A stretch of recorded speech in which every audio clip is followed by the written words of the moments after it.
En este video les hablaré de la psicología gestal.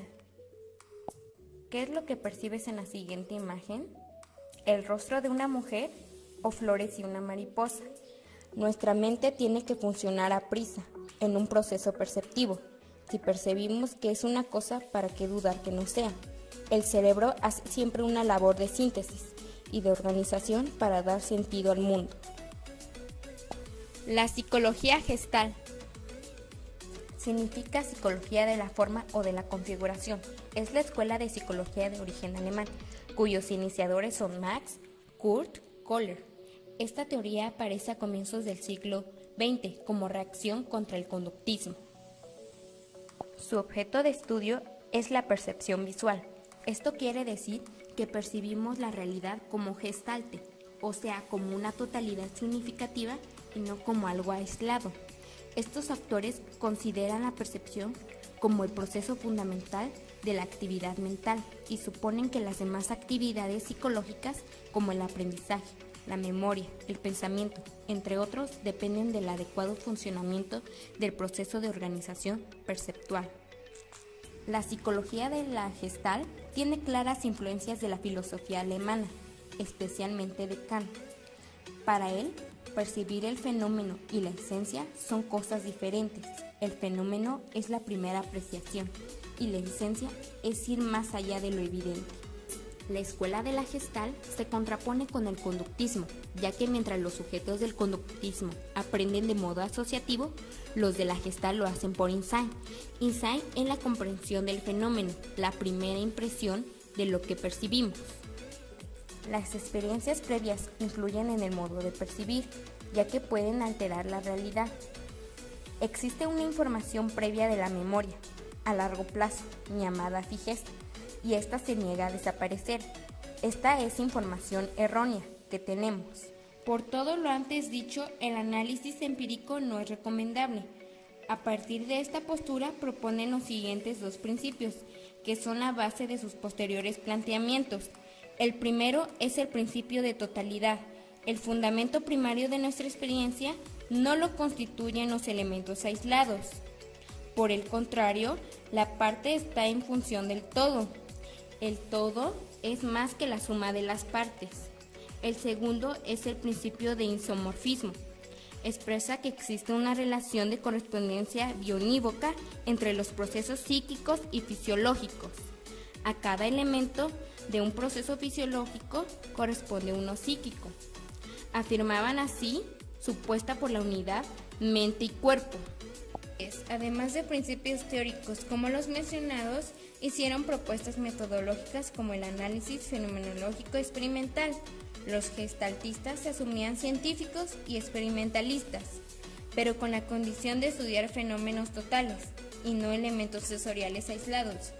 Proponen una descripción precisa de la experiencia fenoménica y el control de las condiciones objetivas y subjetivas que en aquellas se producen. Experimentos en situaciones naturales, frente a los experimentos en laboratorios, artificiales, aislados y reduccionistas, preferían situaciones naturales que se desarrollaban en ambientes y en situaciones reales. Con los principios señalados y su metodología holística, a partir de 1920 fueron capaces de establecer programas de investigación a seguir, orientados al descubrimiento de leyes que deberían ser independientes de los aprendizajes previos y que son factores de agrupación u ordenamiento de estímulos de estructuras simples y conocidas, pero con un significado para el sujeto, como otras leyes. No hacen sino expresar regularidades en la organización perceptiva, que obedecen a los principios generales de totalidad e isomorfismo. Algunas de estas leyes son: ley de figura-fondo. Al mirar nuestro entorno, existen dos dimensiones: figura, que se destaca de los demás elementos, y fondo, el cual no es nuestro centro de atención. Al observar esta imagen podemos percibir piernas de hombre o mujer, dependiendo cómo opera nuestra mente. El mismo objeto puede ser figura o fondo. Ley de proximidad. Consiste en percibir agrupados los elementos que se encuentran más cercanos unos de otros. Y es así que aquí percibimos las líneas en grupos de dos, cuando en realidad solo son líneas verticales. Ley de semejanza. Nuestra mente agrupa los elementos similares en una entidad. La semejanza depende de la forma, el tamaño, el color y otros aspectos visuales de los elementos. Por eso aquí podemos percibir filas de círculos y taches, y no solo círculos y taches distribuidos. Ley de dirección común. La agrupación de elementos en líneas rectas o curvas de forma continua tienden a percibirse por el ojo humano como unidad. Y así en esta imagen percibimos una escalera y no solo líneas horizontales. Ley de simplicidad.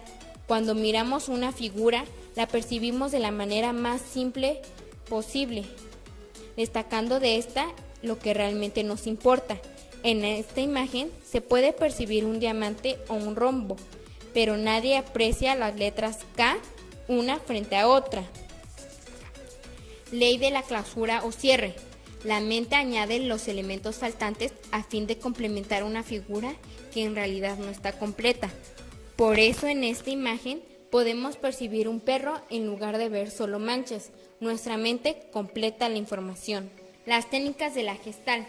Entonces empecemos a dar a conocer dichas herramientas. Básicamente en terapia gestáltica se trabaja con 3 técnicas. Técnicas supresivas, las cuales son usadas con el objetivo de suprimir los intentos de evadir el aquí y el ahora del paciente y de esta manera hacerle experimentar lo oculto que no desea afrontar. Técnicas expresivas, se busca que el paciente logre exteriorizar lo interno, como elementos que forman parte. Tenemos el expresar, lo no expresado, terminar o completar la expresión, buscar la dirección y hacer la expresión directa. Técnicas integrativas. Con estas se pretende que la persona reintegre o incorpore a su personalidad partes alineadas, notándose en estas el énfasis que se hace respecto a la incorporación de la experiencia. Con esta herramienta el terapeuta realiza la intervención, ayudando a la persona, como se puede notar, a situarse en un presente donde aquello que le afecta puede ser expresado y reconocido claramente por el sujeto, haciendo de esta manera consciente de los factores que en ello influyen. En tal sentido, la psicología gestaltista tuvo una enorme influencia sobre la educación.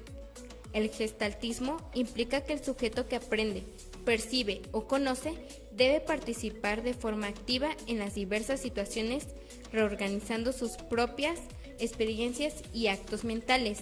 En cuanto a aportaciones concretas, destacamos la motivación, el aprendizaje y transferencia, dinámica de grupos en educación, etc.